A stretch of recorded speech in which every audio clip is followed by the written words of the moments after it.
All right. Well, thank you everyone for joining us. Totally appreciate people tuning in to hear us on this, obviously super important topic, unpacking Black Lives Matter movement and the dynamics that triggered it. Um, I'll introduce myself. I'm Janine Yancey. I'm the founder and CEO of Emtrain. With us today is Emtrain's unconscious bias expert and culture expert, Nancy Douyon. Nancy, thank you so much for joining us. Thank you so much for having me, Janine. Yeah. So, a little background on Nancy, and then I think I have a few kind of disclaimers, if you will, about our talk today. So, Nancy is not a traditional diversity and inclusion expert. Instead, she's a human design and human user experience expert for technology and products. She has spent her career at our big technology companies, Google, Uber, IBM, and others, and really spending her time looking at our blind spots and how different communities use different products and services so that we can have a more human experience all around. And that's what drew me to you, Nancy, because you look at things, I think, from a really, in a way, kind of a non-emotional, kind of a clinical way. And I think sometimes that's somewhat helpful on these topics.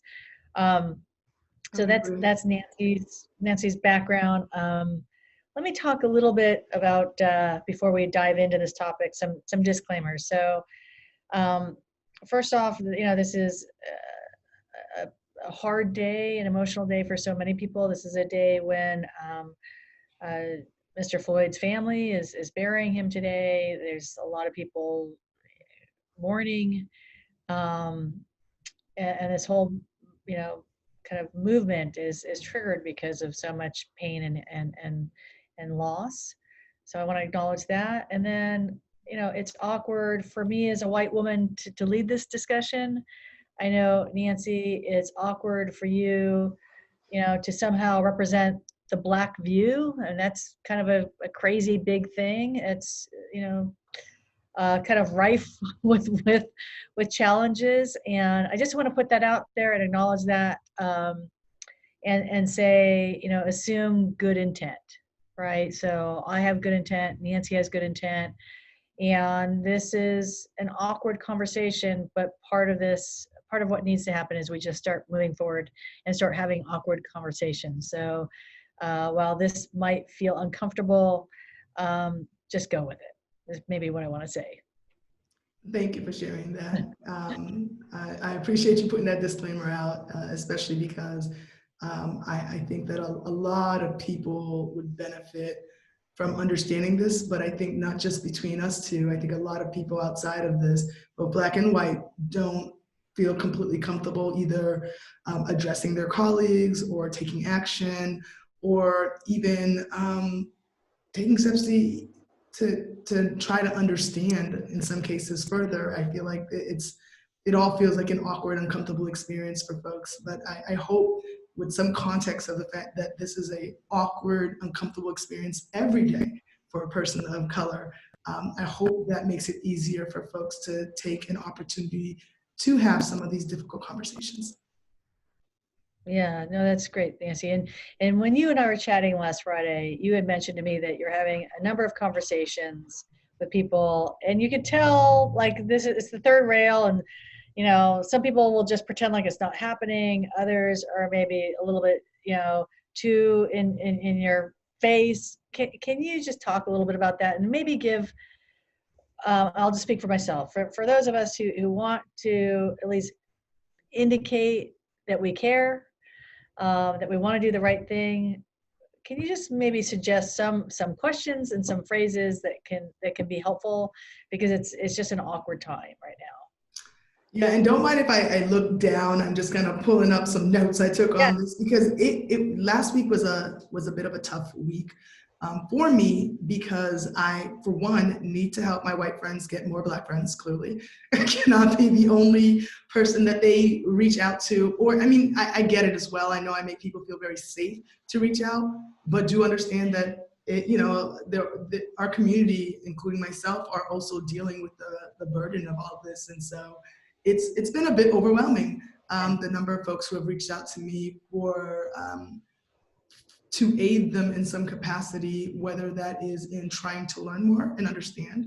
And I want to address that I had to do the same thing. I feel like folks think we just automatically know all these things. No, I had to study and learn what systematic racism was, what institutionalism, why institutions were targets. And so I wanted to figure out how to bridge that gap or try to help with folks who wanted to reach out but weren't sure what to say, or having their managers, which I've seen lots of teams send out messages, go check in on your Black friends, right? But there's, I think, a way to hold space for people who are dealing with any kind of issue without necessarily putting any burden on them. So how do we create space to let them tell you where they are and how far they might want to have that conversation with you? And so I wrote down a few insights to offer. Okay, thank you. So one of them is to offer some insight about how you're feeling first, right? So that means I wrote some quoted examples. I've been having a hard time sleeping and focusing on work with all that's going on in this world. I know I'll be okay, but it's all just very tough. How have you been feeling? Right? A great way to maybe introduce the conversation by being vulnerable yourself about it, but also giving them the opportunity to not have the conversation if they're not ready to, right? And so that's one way to do it. You can also ask about specific things like, so what have you been thinking about? Or how was your weekend? Or how does it feel to be you right now? Now, the reason I want to be clear about this is I've been having a lot of conversations with people where the conversations start with, oh man, I had a crazy Netflix binge this past weekend. How was your weekend? Protests. Oh man, this COVID thing is insane, like what's been going on. I sure hope it gets better next week. My response might be something like, well, with all these protests going on, COVID is definitely not going to get better, I think, So it's really important that we try to create some space to hear what somebody's perspective might be about the circumstance, and also be sensitive to the fact that, our community does feel like we're at war right now. So if I feel like I'm at war and someone is talking to me about Netflix, just imagine that experience that I might be having. It's going to be very difficult for me not to try to open up the conversation or to say, yeah, my weekend was pretty tough, Then the other thing that I really, really like as an example is offering support without asking questions. And so some ways of doing that is, I have quoted here, I'm just checking in. I hope you're okay. But I'm here for anything you might need if you're struggling, right? Or for anything if you need me. Or I might say, hey, I feel like this has been crazy what's been going on lately, and I want to take action. And I just thought I'd share these steps that I'm taking to hopefully create a more inclusive and better world. But again, not asking any questions or not offering to have someone participate in your education per se, but giving them space to let you know where they're at. And then the last thing is you could just hold space as well, right? Where you might say something like, I care about you, you're on my mind, no need to respond, I just want you to know, right? Yeah. I will stress that I don't want to take away from folks, and this is what I was worried about the last week with everyone reaching out. I don't want folks not to be curious. This is an exciting time to an extent for everyone to try to get on board with this because we've been shouting for so long, right? And so it's okay to be curious. It's okay to be uncomfortable. You're going to have some missteps. I'm going to tell you right now, right? But again, just keep in mind that those missteps might be the thing holding us back from getting to justice. I mean, the discomfort, do you know what I mean? And so let's continue to tread together. Let's continue to learn together. But let's also keep in mind that this is not going to be the most comfortable journey. And so there's going to be some bumps along the road, but it doesn't mean stop. It doesn't mean stop. That's good. So here's the thank you for that, Nancy. I think that that's helpful. And what I hear you saying is, even if some people are feeling so uncomfortable that they want to treat it like it's the third rail, they don't want to address it. Um, you know, just comment and open up the door to let people that Black colleagues, Black friends know that you're thinking about them and you care, really, at a minimum. What I'd like to do is unpack three different things, basically. One, talk a little bit about the phrase Black Lives Matter and why it's not okay to say all lives matter in lieu of Black Lives Matter. That's been an ongoing kind of conversation for the last, I think, 4 years. And then I'd like to talk a little bit about how, if you're so inclined, you can become an ally, show that you're an ally. And then lastly, talk about using your influence, your privilege to really be a change agent. So those three things.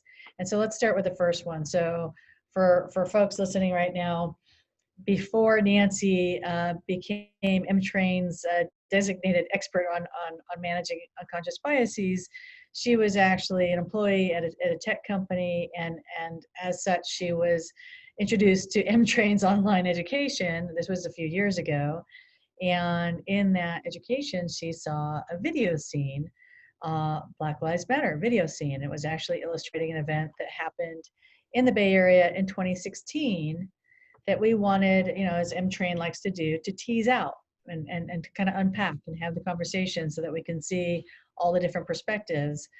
And Nancy, when you and I first met, you were bringing that up and expressing how really disconcerting it was for you as an employee of a big tech company, and a person of color to see how many people that you worked with did not understand the impact of crossing out Black and replacing it with all, and how that just felt like so assaultive to you.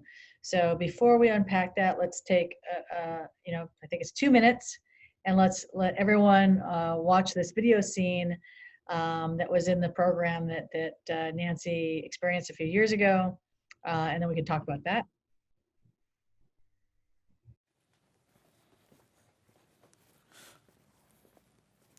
Hey, you guys see this? What? This brother got shot on his way to see his grandmother by the cops. They call out to him, he didn't stop.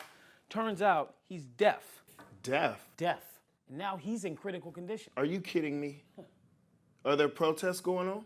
There could be 1,000 protests. It's not gonna change anything that's going on. Well, at least they're talking about it now beyond the Black community. Yeah, maybe. There's no way that any change is gonna happen unless they understand what we're going through.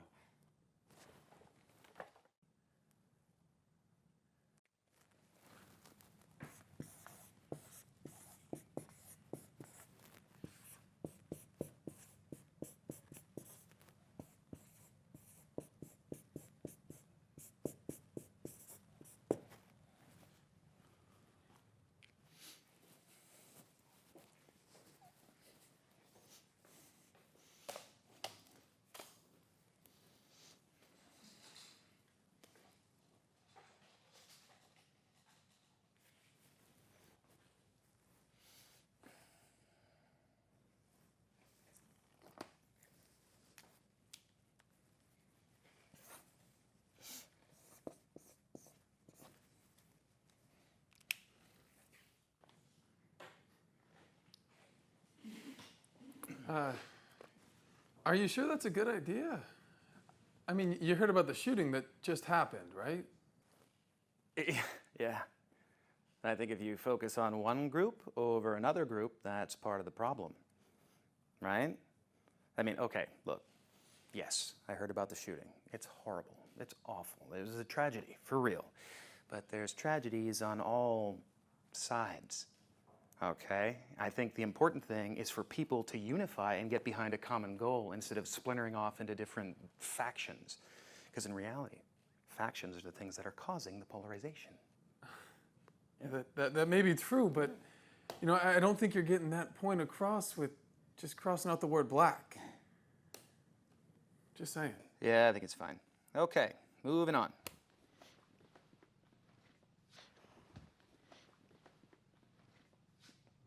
Wow. Really? What, are you surprised? This is a slap in the face. That's exactly what it is.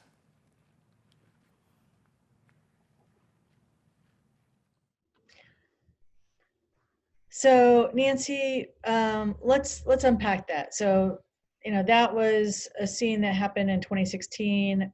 I can tell you from Emtrain's perspective, hundreds of thousands of people have engaged in that scene and weighed in.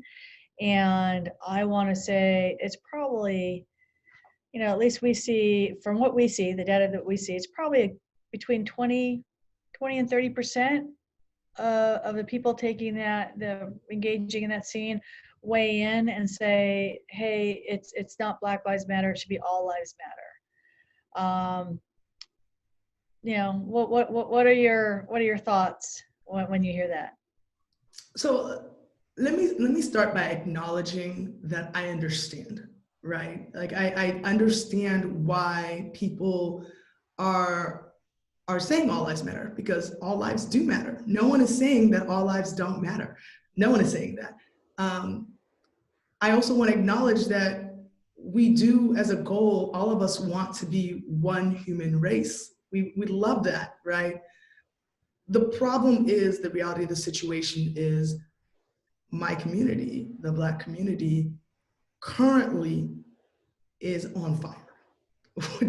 Like if we think about this from, let's say your house is on the same block as mine, my house is on fire right now. And I want to care about, your experiences as well, but it's really hard when everything is burning down around me and no one seems to care. And so when you think about saying all lives matter, it's not that we don't care about all lives matter. We're saying that by acknowledging that Black Lives Matter, we are as well acknowledging that all lives matter. It's extremely important that it's understood that we are not saying Black lives are better. We are not better than all lives. But it's also really important to see this from an understanding that it's really hard to not personalize experiences naturally. So in the work I do as a UX researcher and designer and engineer, I help build technology from this corner of the world for the entire world. I'm impacting so many countries, and it's all from the perspectives of first world America and Silicon Valley, right? And it's imperative with the work that I do that we get other insights in so that we're building products that are more inclusive and globally minded versus just building something that only works for white male Americans, right? And I have seen in my work, time and time again, products that have had so many issues, whether it's a dispenser that can't pick up your skin color, or whether it is some AI that's labeling Black people as gorillas, or a chat Twitter box that's running around fighting Jewish people and insulting them.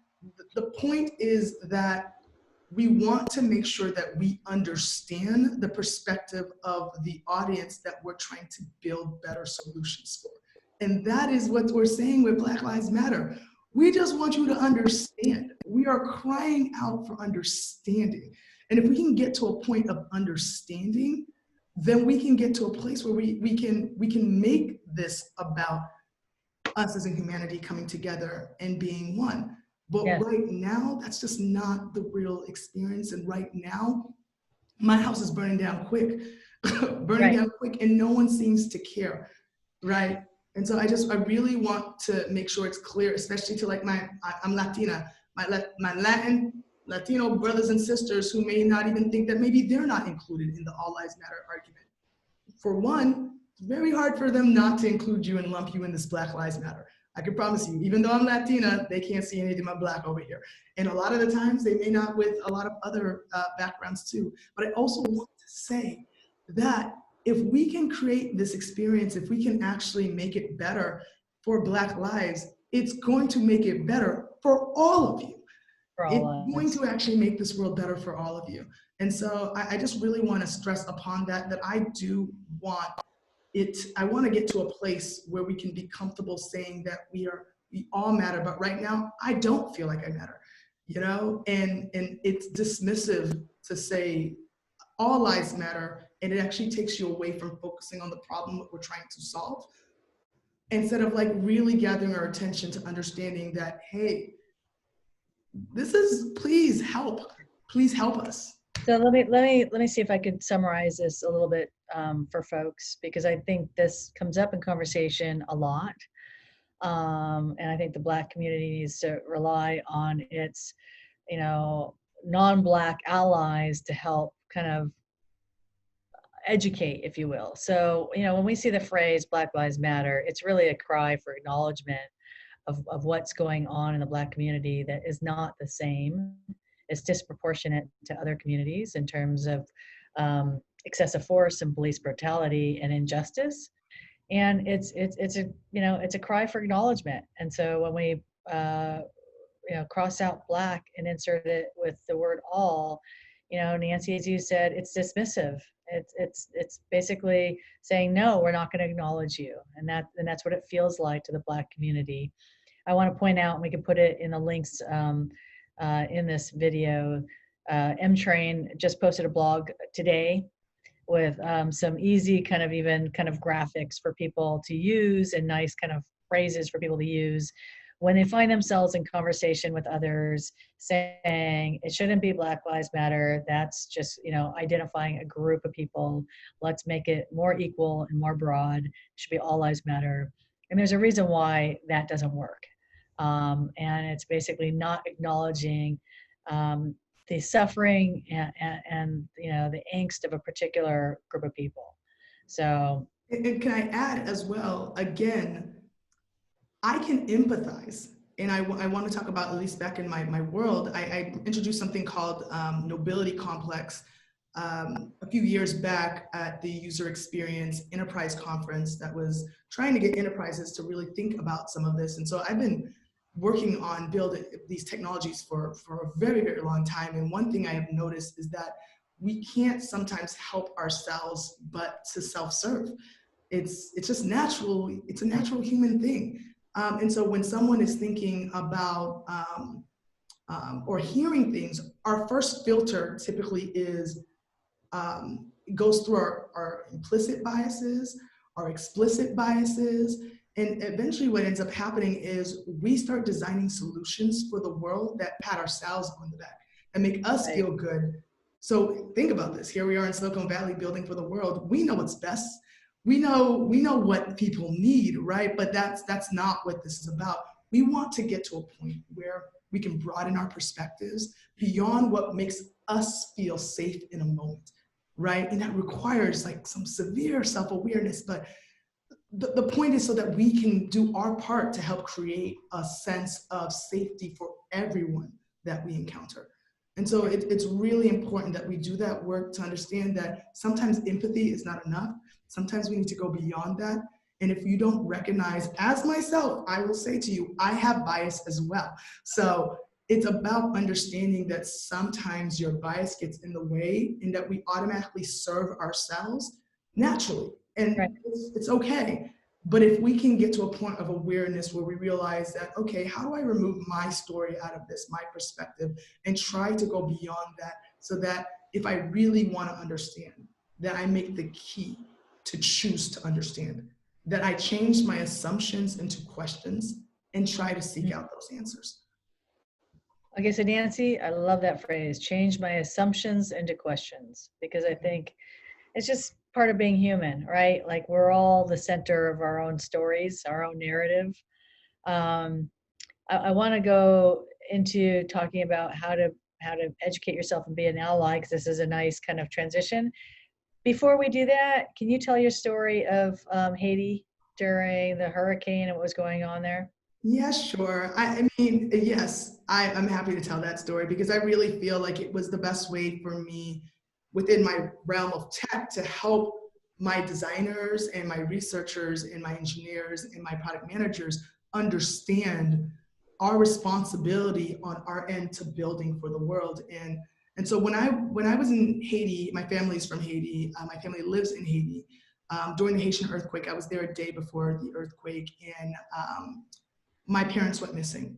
And as you can imagine, the people who loved me were panicking for me and reaching out and trying to send me all types of solutions.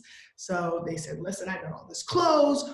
I'm going to send it to Haiti and it's going to, like, I need to help. Like, I need to help. I just feel like I must do something. A lot of you guys feel that way right now. I must do something, right?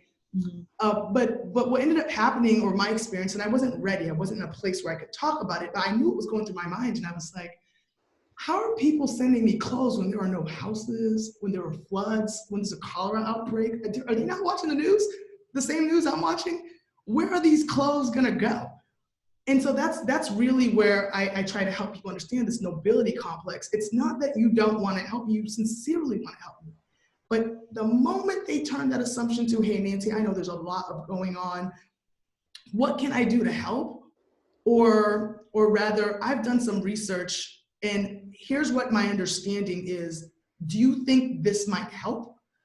Is better than just assuming that you know what's best. Again, we don't naturally do this because the answer would have been with me is that we need to make more wells. But you can't get to the conclusion that we need wells if you're already on this one track mind saying, I know what's best and I know what to help and I know what to do.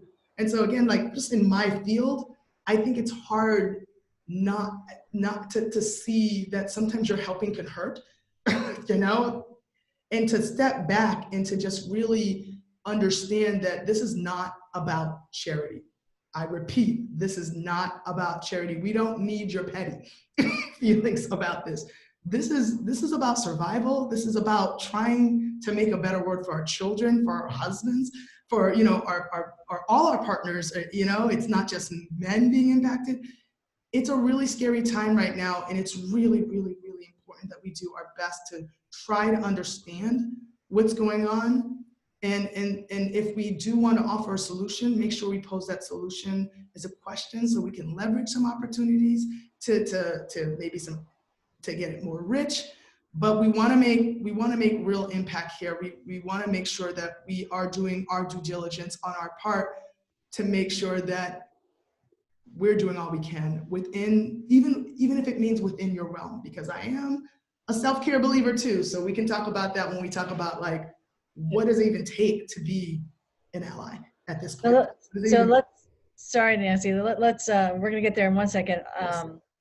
You know, you use the phrase due diligence. I like that phrase because I think where we're at right now is it's really important for all of us to invest. I mean, show that we care, and by showing that we care, that means that we're investing a little bit of time and energy into learning the perspective, learning the experience. I just want to point out, we'll put it in the links too. Emtrain put together, well, actually we did not put together, Elizabeth Morrison.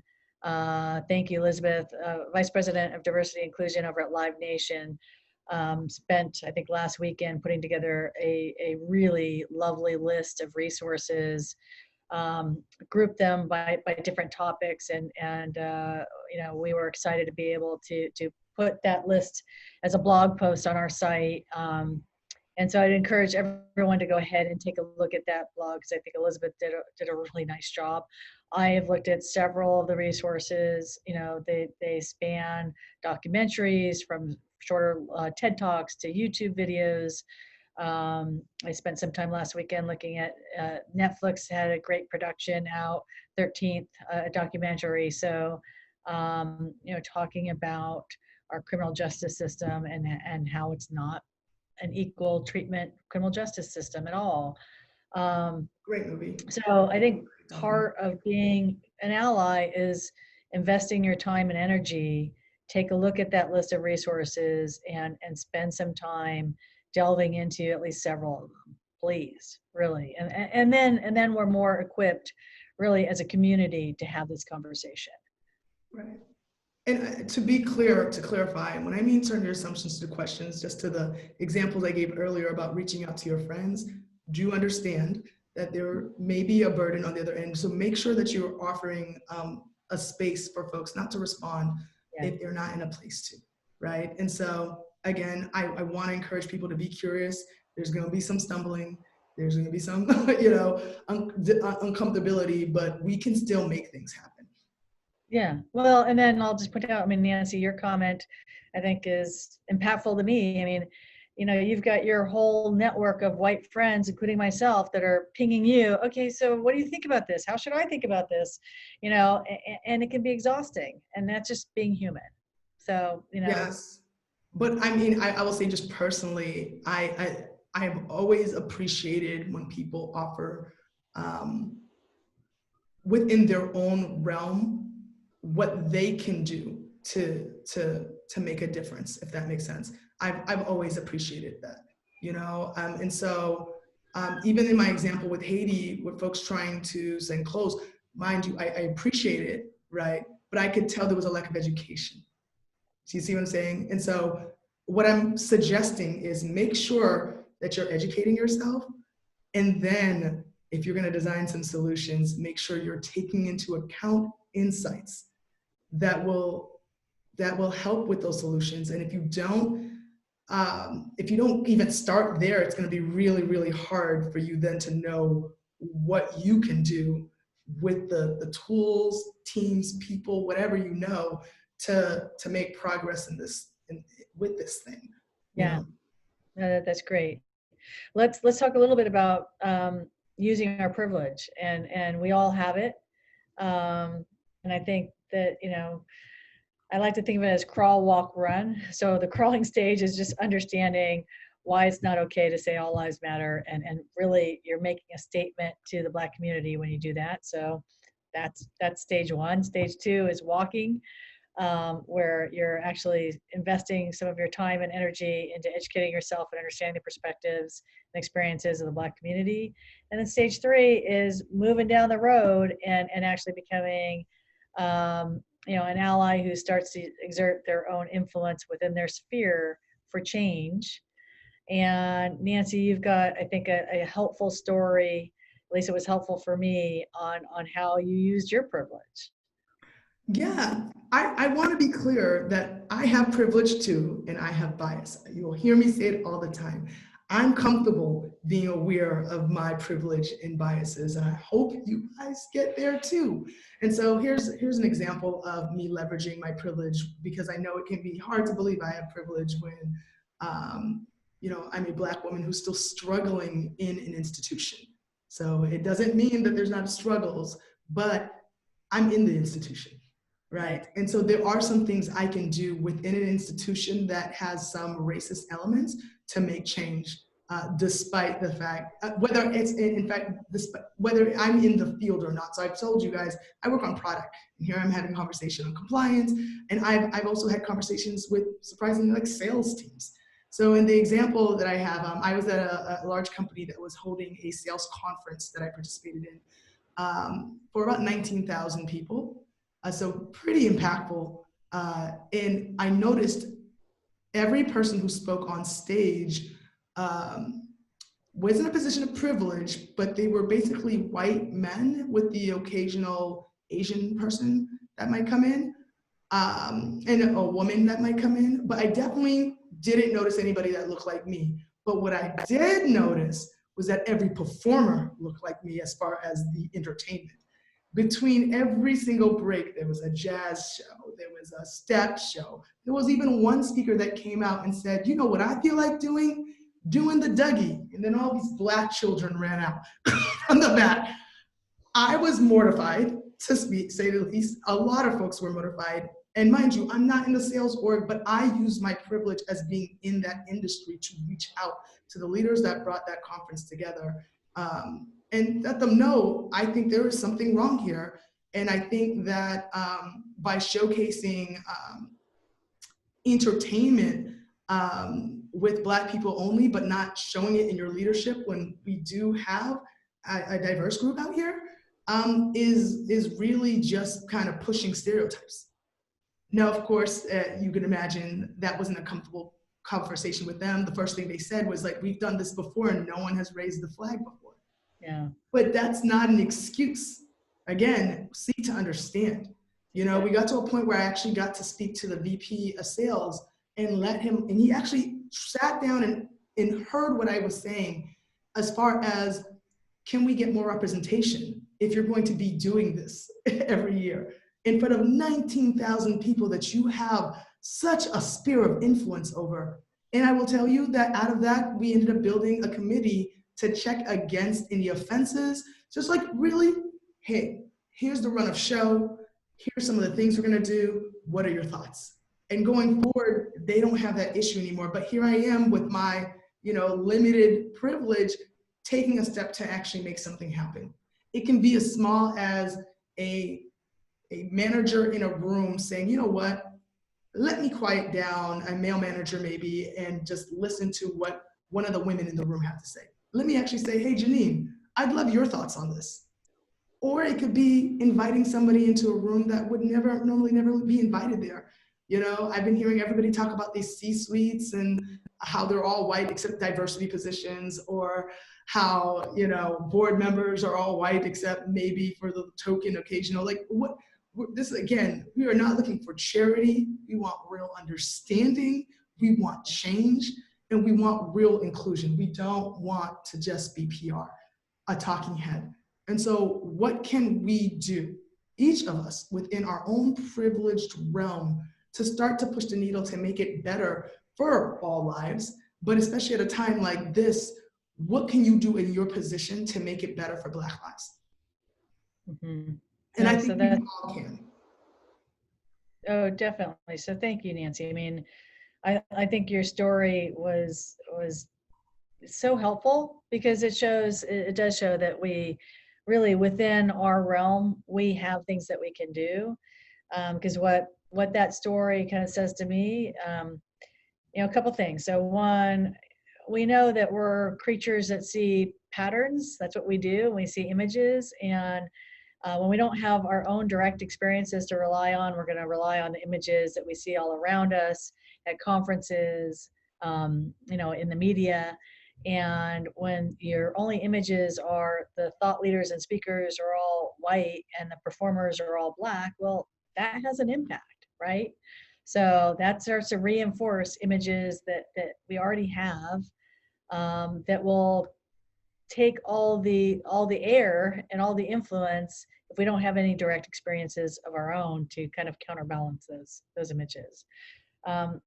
So that's important to remember. And then the second thing, that I think is so helpful about your story is you had privilege because you were in that organization, and you've got a channel of communication to the leader who can actually change up that lineup and actually change those images as they affect 19,000 people. I mean, you actually had huge power, and that was great. And all of us, as you say, within our sphere of influence, have some amount of influence. We have a conversation we can have. We can tell a hiring manager to broaden their perspective and try to tap into, as the CEO of Emtrain, I think when I'm doing hiring at Emtrain, I think of it in terms of different peer networks that I can start to tap into, so that we get people of all sorts of backgrounds, because the more we have people that see different things, the less blind spots, the less gaps we'll have. And that's part of this conversation. So, and as a practical person who I am, I cannot stop thinking about scale. That's why I even decided to do this platform with you, because here's an opportunity where everyone's asking me the same questions.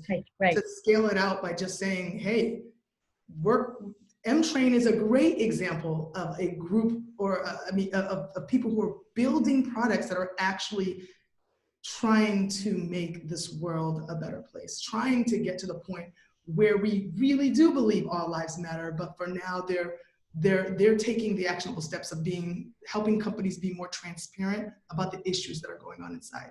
And that was the experience I had when I took that program, that for the first time ever in compliance software, to see Black Lives Matter in compliance software, that is unheard. It's just amazing, right? And so I'm excited that we were able to have this conversation. And also I'm really excited to share with other people that the small things that you do can scale out and impact a lot of people. Whether that's, speaking up for one individual, or speaking up in your privileged situation to tell your execs, hey, I think that we need to be more transparent. I think that we need to have these hard conversations.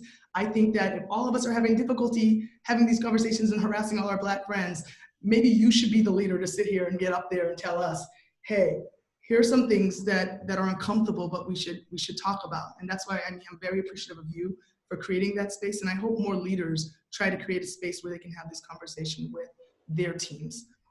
Yeah, no, thank you, Nancy. So I want to try to wrap this up here and sum it up. So I think crawl, walk, run, try to understand why it's not okay to say all lives matter. Two, invest some time and energy into educating yourself. Three, start to think about your sphere of influence and how you can start to become a change agent. We've got a few blog posts that are super helpful, I think, including Elizabeth Morrison's blog of all the different resources. I also want to mention that on the Emtrain website, I think within a day at least, we will have pro bono for the whole community a Black Lives Matter video lesson that is not talking at people, but it's actually a mechanism for listening. It's a mechanism for people to weigh in a safe, neutral way and share their thoughts and their you know, their feelings, what's on their mind. And that's available for everyone. It'll be on the Emtrain website. And Nancy, I just want to thank you for joining me and having this conversation. I would urge, you know, different businesses to start, you know, take a step down the path and start having this conversation. Thanks so much for inviting me. I'm glad to have the conversation. All right. Well, thank you, everyone, and go out and be the change agent that we know you can be. Yes, please. Okay. Bye-bye. Bye.